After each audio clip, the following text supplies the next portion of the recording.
हमारे पास भी बहुत स्टूडेंट्स आते हैं, सर 40 दिन बाद इंटरव्यू है, 40 दिन में इंग्लिश सिखा दो। कितना टाइम लगेगा इंग्लिश सीखने में? 15 दिन। सर मैंने पोस्टर देखा था 30 घंटे में इंग्लिश सीखें। ऑब्वियसली मैं आपको 30 घंटे में भी इंग्लिश सिखा सकता हूँ और हो सकता है 300 घंटे में भी ना सिखा पाऊँ। तो उसके 2 बहुत बेसिक चीज़ें हैं एंड हाँ, एक बहुत इंपॉर्टेंट चीज़ है, जैसे जो लोग भी बोलते हैं कि सर आस-पास एनवायरनमेंट नहीं है। अब अगर एनवायरनमेंट नहीं है तो बोलूँ कैसे? सो आज हम इन्हीं क्वेश्चंस को एड्रेस करेंगे, प्लस हम इन चीज़ों पे बात करेंगे कि कैसे हम अपनी इंग्लिश को बेटर बना सकते हैं और कैसे हम उसको बहुत जल्दी सीख सकते हैं।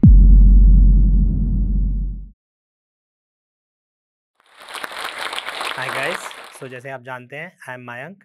मैं देहरादून से हूँ। I own an institute there, Doon Indian Defence Academy के नाम से। सो हम लोग डिफेंस एस्पिरेंट्स को ट्रेन करते हैं and I am their English trainer, right.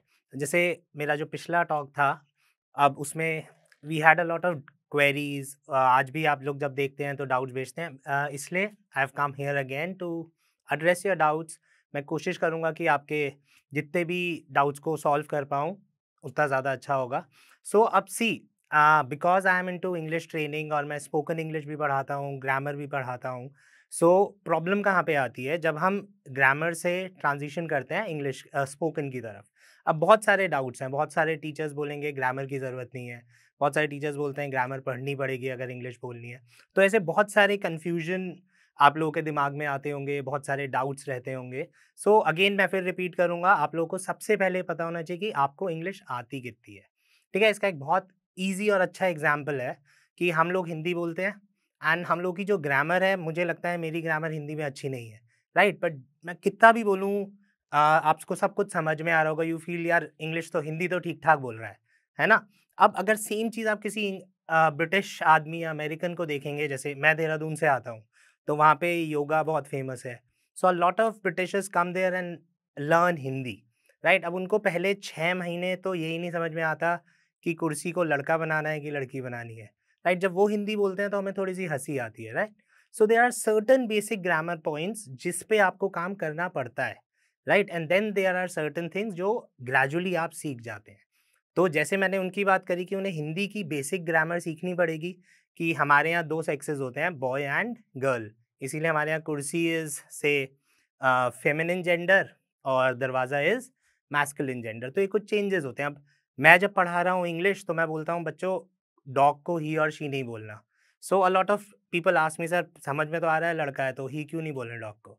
सो ये क्या प्रॉब्लम है? ये ग्रामर का इश्यू है। तो हमें कुछ बेसिक स्ट्रक्चर्स आप लोगों को अपनी ग्रामर में करने पड़ेंगे, डिपेंडिंग ऑन आप किस लेवल पे हैं। अब यही एक बहुत बड़ा डिफरेंस है between Hindi and English. Hindi में we have 2 sexes, male and female. In English we have 3 sexes, he, she and it. तो ही यूज़ होता है लड़कों के लिए, शी यूज़ होता है लड़कियों के लिए और इट यूज़ होता है बाकी सब के लिए। ठीक है? तो अब अगर मैं ट्रांसलेट कर रहा हूँ या मेरी इंग्लिश वीक है तो बहुत बार होता है students they and up saying he for the door या फॉर द डॉग, काऊ के लिए शी बोल देंगे। तो वो सब गलत हो जाएगा जब मैं एक उस एनवायरनमेंट में बोलूँगा जहाँ पे everybody around me knows English. So grammar definitely important है। कुछ चीज़ें ग्रामर की आपको डेफिनिटली सीखनी पड़ेंगी टू इम्प्रूव योर इंग्लिश। तो दिस इज़ वन पॉइंट।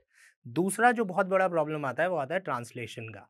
अब बहुत सारे स्टूडेंट्स जब इंग्लिश बोलते हैं तो सुनते ही पता चल जाता है कि यार दिमाग में हिंदी आई, उसको आपने ट्रांसलेट कर दिया। सो दूसरा चीज़ जो अगेन बोलना बहुत आसान है, एज़ अ टीचर की ट्रांसलेट मत करो, इंग्लिश में सोचो। बट इंग्लिश में सोचना कैसे है? मुझे भी नहीं पता कि मैं इंग्लिश में सोचता हूँ कि हिंदी में सोचता हूँ, राइट? सो सोचने का तरीका नहीं, हमें अपने सेंटेंस फॉर्मेशन पे काम करना है, दैट्स इट। आप उसको ट्रांसलेशन बोल लीजिए, उसको आप इंग्लिश में सोचना बोल लीजिए। आपको कुछ बेसिक स्ट्रक्चर्स याद रखने होते हैं, कुछ बेसिक स्ट्रक्चर्स पे काम करेंगे एंड अकॉर्डिंगली आप देखेंगे कि आपका ग्रेजुअली जैसे-जैसे आप बोल रहे हैं, आपका इंग्लिश इंग्लिश जैसा लगेगा, हिंदी जैसा नहीं लगेगा। सो कुछ बेसिक स्ट्रक्चर्स होते हैं जो आपको बहुत ज़्यादा ध्यान देना पड़ेगा। अब उसमें जैसे-जैसे आप जब बोलेंगे तो कुछ प्रॉब्लम्स आएँगी आपको। जैसे एक हिंदी में बहुत बेसिक सा सेंटेंस होता है, मैं बाइक ठीक करवा लूँगा, ठीक है? अब ये करवाना वर्ड जो है ये हम हिंदी में बहुत यूज़ करते हैं। मैं बाइक ठीक करवा लूँगा, कपड़े धुलवा लूँगा, एडमिशन करवा लूँगा। अगर मैं किसी एक नॉर्मल बिगिनर से बोलूँ कि यार इसको इंग्लिश में कैसे बोलोगे? आप भी सोच के देखिए कैसे बोलेंगे, तो बहुत प्रॉब्लम आएगी। क्यों? क्योंकि करवाना की जो इंग्लिश है इसमें कोई इंग्लिश ही नहीं है इसकी। सो हमें पूरा एक नया सेंटेंस स्ट्रक्चर बनाना पड़ेगा, राइट? सो मैं बाइक ठीक करवा लूँगा, अब आपको इंग्लिश सब आती होगी। बाइक मैंने इंग्लिश में बोला, ठीक करवाने का मतलब वर्ड क्या हो गया? रिपेयर। तो आपको इंग्लिश के वर्ड्स तो आते हैं, बट अब आप इसको सेंटेंस कैसे बनाएँगे? अगर आप बोलोगे I will repair my bike, तो इसका क्या मतलब हो जाएगा? इसका मतलब हो जाएगा मैं खुद ठीक करूँगा। तो मैं खुद ठीक नहीं कर रहा हूँ, मैं करवा रहा हूँ। So the word we use there is get. I will get the bike repaired. अब ये अगर आप याद नहीं रखेंगे और आप बिगिनर हैं, तो जब आप इंग्लिश बोलने जाएँगे आप अटक जाएँगे। So there are certain structures, certain parts of grammar which you will have to work, right? So अगर आप बिगिनर हैं, आप इंटरमीडिएट लेवल पे हैं, आपकी इंग्लिश ठीक-ठाक है, आपको लगता है, तो आपको देखना पड़ेगा कि आप किस तरीके के स्ट्रक्चर्स में फँसते हैं, राइट? तो कोई भी लैंग्वेज की जब हम बात करते हैं तो ये मैथ्स नहीं है ना? कि मैंने आपको एडिशन सिखाया, अब आप कोई भी एडिशन कर लेंगे। मैंने आपको सब्ट्रैक्शन सिखाया, आप कोई भी सब्ट्रैक्शन का सम कर लेंगे। This is something which will come with practice. तो जो आप कॉन्सेप्ट्स ऐसे रिवाइज़ करेंगे, पढ़ेंगे, जब आप उनको यूज़ करेंगे, तो फिर वो ग्रेजुअली आप फाइन ट्यून हो जाएँगे, राइट? तो स्ट्रक्चर, ग्रामर, ये दोनों बहुत इंपॉर्टेंट है, specifically people those who starting from the very basic. अगर आप ज़ीरो लेवल से शुरू कर रहे हैं, इंटरमीडिएट लेवल पे हैं, तो ऑटोमैटिकली आपको इन चीज़ों पे काम करना पड़ेगा, right? The third thing that you guys will have to do is, आपको थोड़ा बहुत लिसनिंग शुरू करना पड़ता है, ठीक है? मैं अपने स्टूडेंट्स को ये सजेस्ट करता हूँ कि बेटा रीडिंग से पहले you should get into listening. अब लिसनिंग में क्यों हमें करना पड़ता है? बिकॉज़ ये जो चीज़ें मैं बोल रहा हूँ, ये ऑटोमैटिकली आपकी ठीक हो जाती हैं, राइट? अब अगर आप इंग्लिश बोलते हैं, अब ये बहुत कॉमन प्रॉब्लम है, आप लोगों को भी लगता होगा कि सर सोच लेता हूँ इंग्लिश में, लिख लेता हूँ इंग्लिश में, बट बोलते हुए समझ नहीं आता कैसे बोलूँ? तो ये प्रॉब्लम नहीं है, दिस ओनली मीन्स कि आपका जो स्पीड है वो थोड़ा-सा स्लो है, ठीक है? इसका एक बहुत सिंपल सा एग्ज़ाम्पल है, मैं अपने स्टूडेंट्स को सेम चीज़ बोलता हूँ कि आप 1 पेज लिखिए, तो आप 1 पेज कितनी देर में लिखेंगे? 7 minute, 10 minute, 12 minute, 15 minute, depending on your speed, कि आपको भाई कितनी इंग्लिश आती है। अब अगर वही 10 मिनट का पेज मैं आपको रीड आउट करने के लिए बोलूँगा, तो आप 1 से 2 मिनट में बोल देंगे। ये सिंपल सा लॉजिक है। सो इसका ये मतलब है कि आप, जो आपको लगता है कि सर मैं लिख लेता हूँ बट बोल नहीं पाता, ऐसा नहीं है। आपका स्पीड थोड़ा-सा स्लो है, जो ग्रेजुअली बढ़ेगा। अगर मैं आपको 10 मिनट दूँ तो आप 2 मिनट इंग्लिश बोल लेंगे, क्योंकि आप 10 मिनट में 2 मिनट की इंग्लिश लिख लेते हैं। तो अब हमें करना क्या है, प्रॉब्लम कहाँ आती है, जब हमें 2 मिनट में 2 मिनट की या 2 मिनट में 90 सेकंड्स इंग्लिश बोलना पड़ता है। तो वहाँ पे I will have to work on my speed. अब स्पीड पे आप कैसे काम करेंगे? स्पीड पे आप, ना आपका बोलने से काम होगा, ना आपका पढ़ने से काम होगा। स्पीड बढ़ती है लिसनिंग से, राइट? अब आप लोगों को हिंदी आती है, मैं तेज़ बोल रहा हूँ, आपको सब कुछ समझ में आ रहा होगा। फिर वही रिपीट कर रहा हूँ, अगर मैं किसी फॉरेनर को बुला दूँ जिसको थोड़ी-थोड़ी सी हिंदी आती है, उसको कुछ-कुछ वर्ड समझ में आएँगे, पूरा समझ में नहीं आएगा। Same thing will happen with you guys. जब आप लिसनिंग करेंगे, तो आपका दिमाग ग्रेजुअली उस स्पीड पे चीज़ों को समझना शुरू करेगा, ट्रांसलेट करना शुरू करेगा, राइट? तो जब आप सामने वाले को सुन रहे हैं, तो आप उसकी स्पीड पे ट्रांसलेशन कर रहे हैं, उसकी स्पीड पे समझ रहे हैं। तो ऑटोमैटिकली आपका फ्लुएंसी जो है थोड़ा-सा बेटर होगा। But again this is a process जो एटलीस्ट 15-20 दिन, 25 दिन बाद रिजल्ट्स दिखाएगा। अब उसमें क्या होता है, लोग क्या करते हैं कि सर इंग्लिश देखना शुरू कर दिया, कुछ समझ ही नहीं आ रहा, है ना? सर मैंने तो पूरी मूवी देख ली, एक्शन बहुत अच्छा था, लेकिन मूवी समझ नहीं आई। तो ऐसा नहीं करना है। जब मैं लिसनिंग बोल रहा हूँ, तो आपका फोकस होगा लिसनिंग पे, राइट? अब राइट फ्रॉम क्लास 1, पहली क्लास से लेके और 12वीं क्लास तक हर लेवल के ऑडियोज़ आपको यूट्यूब पे मिल जाएँगे, बहुत सारी जगह मिल जाएँगे। तो अपने लेवल के, जहाँ पे आपको इंग्लिश ऑलमोस्ट 100% समझ में आ रही है, 90% समझ में आ रही है, आप वहाँ से शुरू करेंगे, राइट? चाहे वो पंचतंत्रा की कहानियाँ ही हों जो हमने इनिशियली हिंदी में सुनी हुई है, आप उनको इंग्लिश में देखिए, चाहे क्रिकेट कमेंट्री हो, फुटबॉल कमेंट्री हो, आप जो स्पोर्ट में है उसमें देखिए, आप इंटरव्यूज़ देखिए, जो स्टार आपको पसंद है, जो आपको पता है कि उसकी लाइफ में क्या चल रहा है, उस बारे में वो बात कर रहा है। तो gradually you will start understanding English, और जितना जल्दी आप सामने वाले को सुन के पूरा का पूरा इंग्लिश समझेंगे, आप बहुत आराम से उसको बोल पाएँगे। आपको ऑटोमैटिकली समझ में आएगा कि सर जो चीज़ पहले 10 मिनट में होती थी, वो 5 में होने लगी है, फिर वो 3 में होने लगी है। तो लिसनिंग इज़ वन प्रोसेस जो right from very basic to advance सबको करना पड़ेगा, राइट? वहाँ पे बस पॉइंट क्या है कि मुझे चूज़ करना पड़ेगा कि मैं किस लेवल पे हूँ, ठीक है? जैसे अब आईएएस की अगर कोई तैयारी कर रहा है, आप किसी से पूछेंगे, कहेंगे सर मैं हिंदू पढ़ता हूँ। अब हिंदू का एडिटोरियल जो होता है, कई बार मुझे भी समझ में नहीं आता, राइट? अब तुम्हारा लेवल बेसिक है और तुम पढ़ रहे हो कुछ ऐसी चीज़ जो तुम्हें समझ ही नहीं आ रही, तो तुम 1 साल तक भी पढ़ोगे तो कुछ नहीं होगा, राइट? मुझे वहाँ तक पहुँचना पड़ेगा, राइट? क्लास फर्स्ट के बच्चे को हम क्लास 12 की मैथ्स नहीं कराते, फर्स्ट से शुरू करते हैं, then we take him to class 12th।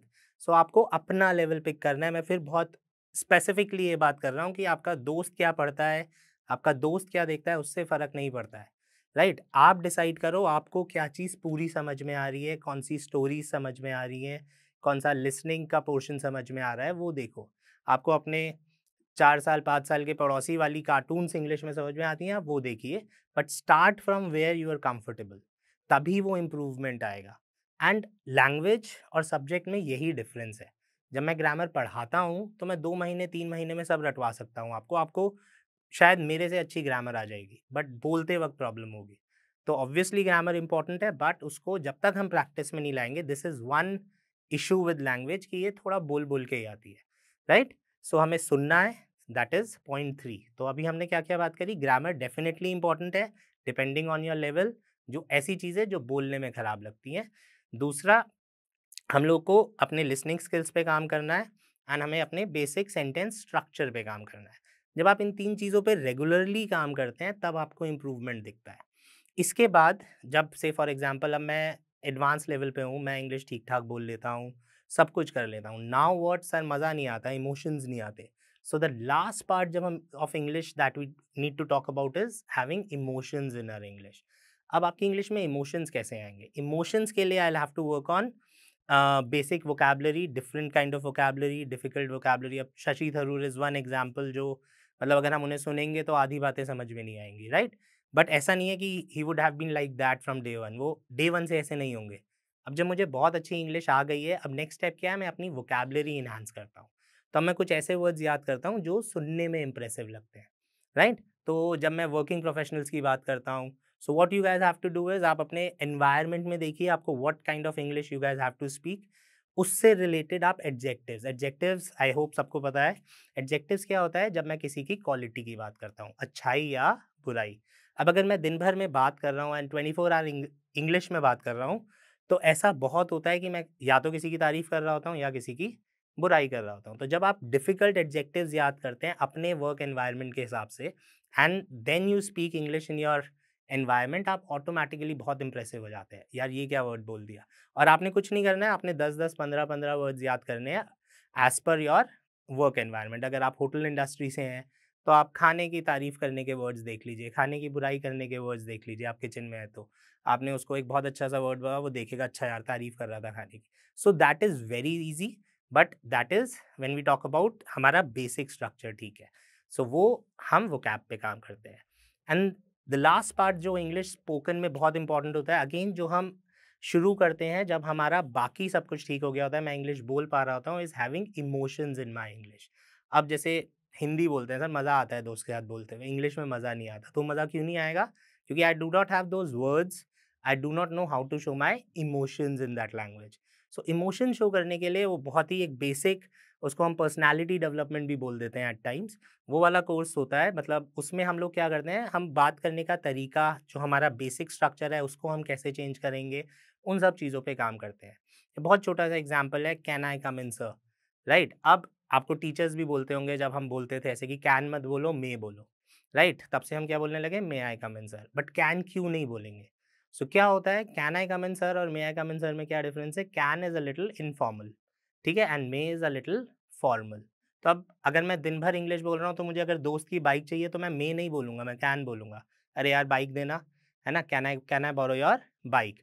और वहीं मुझे अगर बॉस के कमरे में जाना है, बॉस से कुछ बात करनी है, तो मैं कैन नहीं बोलूँगा, मे बोलूँगा। तो वो इमोशंस डिफरेंट हो जाएँगे ऑटोमैटिकली, तो I will have to learn those emotions, right? अब जैसे हम बोलते हैं कि हम 24 आवर्स फॉर्मल एनवायरनमेंट में विल की जगह वुड यूज़ करते हैं। Would is considered to be polite, ठीक है? Would is considered to be a request. अब मान लो मैं अपने बर्थडे में आप लोगों को इनवाइट कर रहा हूँ, तो मैं ये नहीं बोलूँगा will you come to my birthday?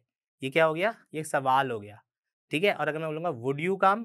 तो ये क्या हो गया? ये रिक्वेस्ट हो गई, ठीक है? मुझे किसी से ₹100 उधार चाहिए, तो मैं क्या बोलूँगा? वुड यू लेंड मी 100 बक्स? ठीक है? विल यू लेंड मी 100 बक्स नहीं बोलेंगे, क्योंकि विल यू क्या हो गया? Question mark. वुड क्या हो गया? रिक्वेस्ट। सो लास्ट में when we move over, we move work on our emotions.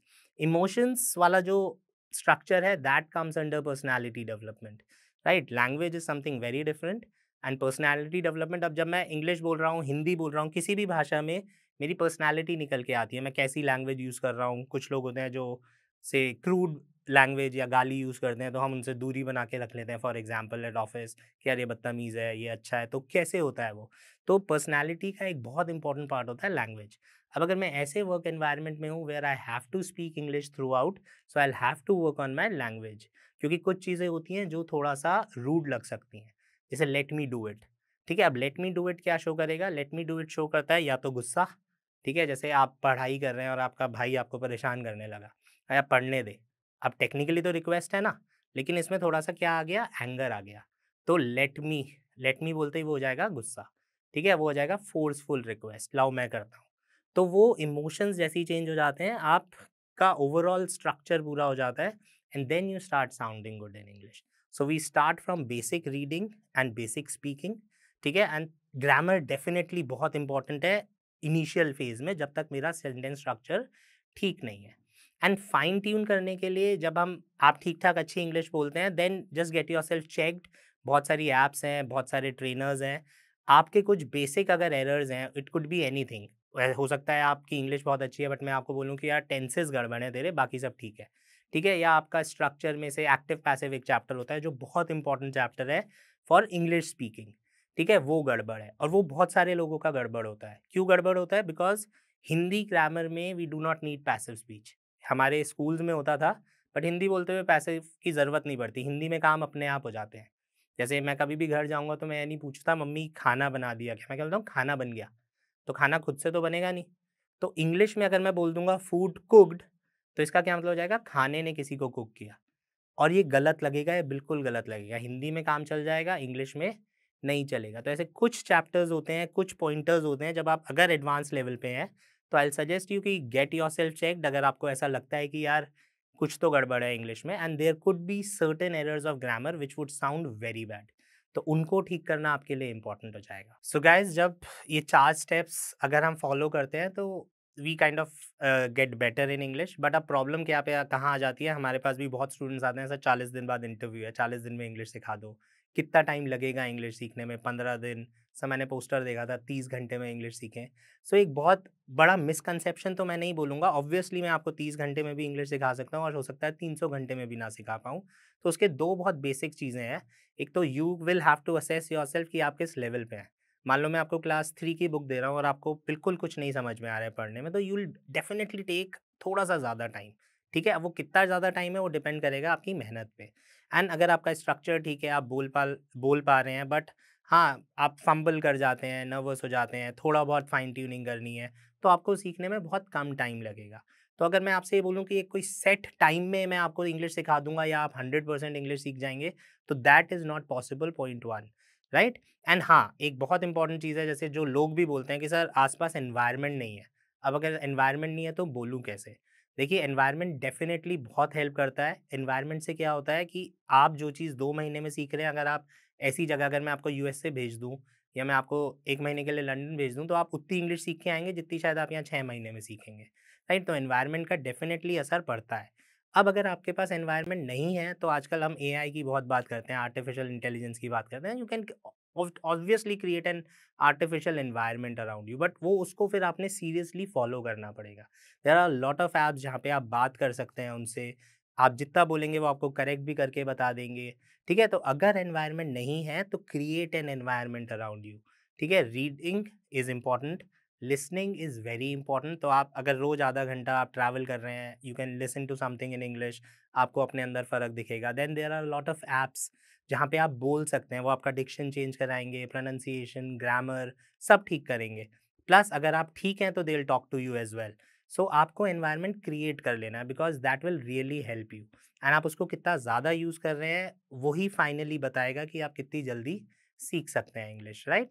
So ultimately it's about practice, it's about using, because है तो लैंग्वेज ही, जितना ज़्यादा बोलोगे, जितना ज़्यादा सुनोगे, पढ़ोगे, उतनी जल्दी आ जाएगी।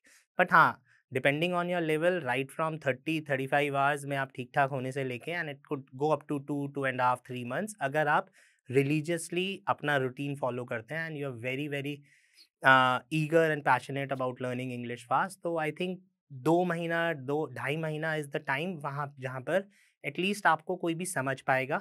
पीपल विल अंडरस्टैंड यू, लोगों को लगेगा इसकी इंग्लिश ठीक ठाक है, एंड देन इम्प्रूवमेंट तो हमेशा होता रहेगा उसके बाद। बट हाँ, अगर आप ठीक से मेहनत करते हैं तो आई थिंक 2 to 3 मंथ्स में आप इतना डेफिनेटली बोल लेंगे कि आपको प्रॉब्लम नहीं आएगी। सो गाइज, आई होप आपके क्वेश्चंस का आंसर मिला होगा। मतलब I have tried my best to answer all your queries. इसके अलावा भी अगर कुछ भी क्वेश्चन है तो you can simply comment, and definitely I'll reach out to you and I'll try to answer all your queries and all your doubts and help you as much as I can.